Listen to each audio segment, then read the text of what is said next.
The star featured alongside Ben Fogle in the Channel 5 documentary and also featured with Martin Clunes on his ITV travel show. Millionaire turned castaway David Glasheen, who moved to a desert island after losing his vast fortune in the stock exchange crash, has died aged 81.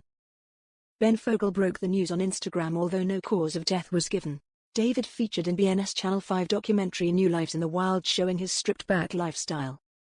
He also appeared with Doc Martin star Martin Clunes on his ITV travelogue My Travels and Other Animals in 2019.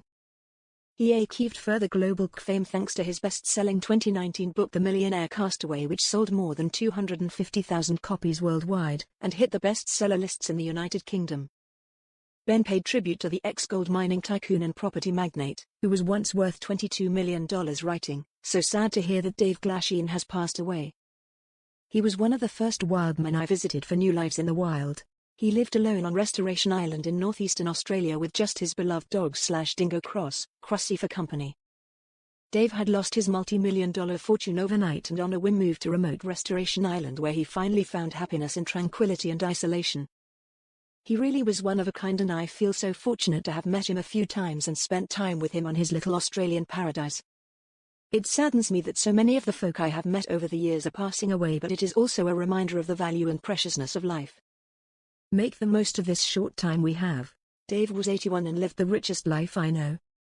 Dave found true happiness when he lost his millions and reconnected with nature. "Rest in peace, Dave," he concluded. Having walked away from his life after losing his fortune, Dave lived in a wooden beach shack with only his loyal dog Polly for company. He faced a daily battle for survival with limited electricity and fresh water available and deadly wildlife roaming freely, but despite this he insisted he felt safe on the island in an interview a few years ago. "Here there are snakes, spiders and crocodiles, but it is safer here than lots of other parts of the world when you hear about terrorist attacks," he said. "I love it here because I have my safety. No matter how old and how tough you are, you still want to go to bed knowing you are not going to be attacked," he said.